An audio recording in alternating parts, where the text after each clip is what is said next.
What are multiple offers and how can you negotiate to get the most money and the best offer when you're selling your house? That's what we're going to talk about in this video.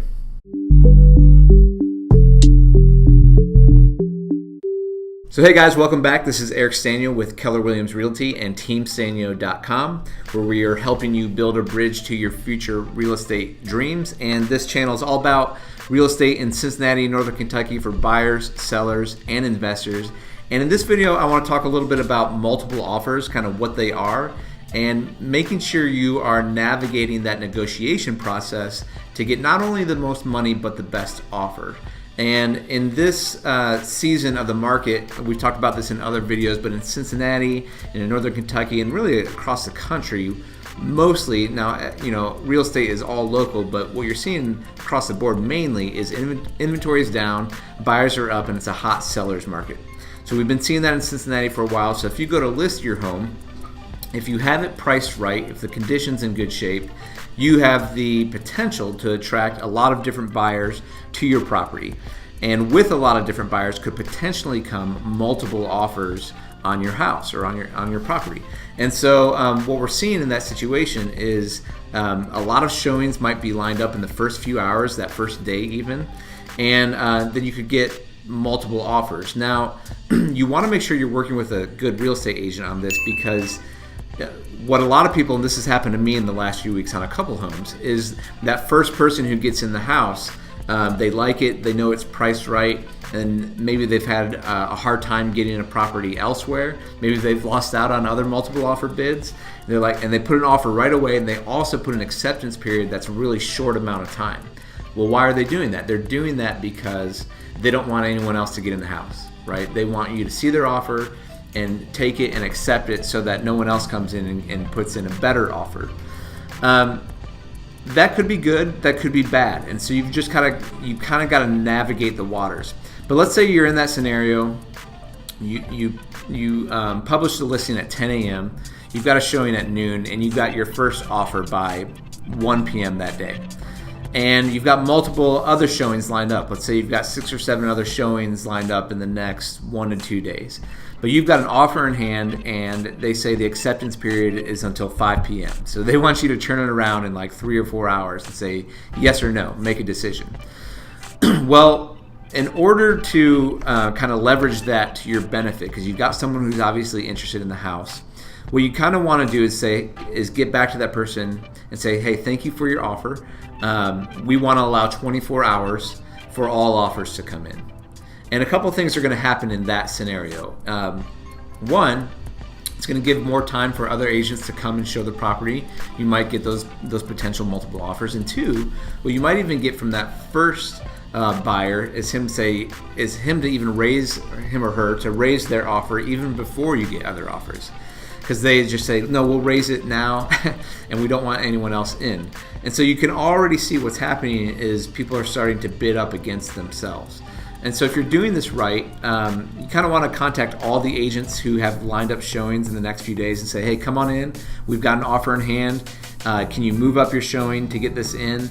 Or if you can't get here with your buyer, can you at least preview the property yourself as an agent and then relay that information to your buyer to see if they want to bid on the property or not? So let's say you've gone through that process and you've allowed those showings, more showings, as many as you can in that time frame. And now let's say you've got 3 offers in your hand. Well, now you kind of got to decide what is the best offer. So you're looking at price. Yes, you want the most money for your house, but you're also looking at terms. So you want to determine what is the financing. You've got different potential financing. Could be cash, could be conventional financing, could be FHA, could be a VA loan, which those sometimes could be a little bit harder to close potentially, especially the FHA.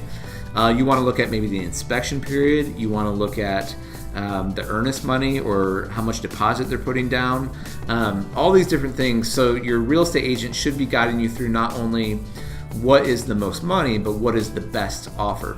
Now, say you got these 3 offers in your hand and you get back to all the agents and say, here's what you want to do. Say, hey guys, thank you again so much for your offers. We want you to submit your highest and best offer, and then we'll go from there. Basically, we'll determine it. We'll accept one from there. So what that does is they don't know necessarily how high they should go. Now that could work against you. They could get cold feet and say, hey, this is too high. The other way that could work against you, if the bidding war gets too crazy and out of hand, that could hurt you down the road in terms of closing, because the house might not appraise. Let's say your house is going to appraise for, I don't know, $250, and the bid, the multiple offers went all the way up to like $280. Well, that's great that you've got the offer for $280, but it'll never, let's just say it's going to appraise for $250 or in that ballpark. So now you've kind of outbid your house. So and what it's worth. So what you need is an agent to walk you through this. Again, you do want to try to get the most money. You want to be able to leverage that situation so you don't just take the first offer and run with it, even though that can feel really good and tempting to do. There's a little bit of risk involved, and it's not a pure there's not a pure formula of what's going to happen. But if you're working with an agent who knows what to look for in the offers and can kind of say, okay, we're weighing these different elements of the offer, and we think this is the strongest offer. That may be the highest price. It may be not the highest price, but the buyer looks stronger or more credible. And ultimately, what you want is to get to that closing table, right, and get that check in hand and move on to whatever your next goal is. So that's a little bit about the process of multiple offers. It's happening a lot out there, not only in Cincinnati and Northern Kentucky, but across the country. So I wanted to make a quick video and kind of share what it's like to go through that process so that you guys can hopefully get the most for your home when you're selling it. And if this video was helpful for you, we'd love for you to give it a thumbs up, give us a like, comment below any other thoughts you might have or experience. I'd love to hear any stories if you guys have been out there in multiple offers. And subscribe to the channel. We're bringing out all kinds of content for real estate in Northern Kentucky and Cincinnati on an ongoing basis. And if you guys need help, if you're selling your house and you need an agent who cares, can get it sold fast, can price it right, get the most money for you, and give you the least amount of hassle. That's what we try to do at Team Stanyo. Give us a call at 513-813-6293. Thank you so much for watching this video, guys. We'll see you next time.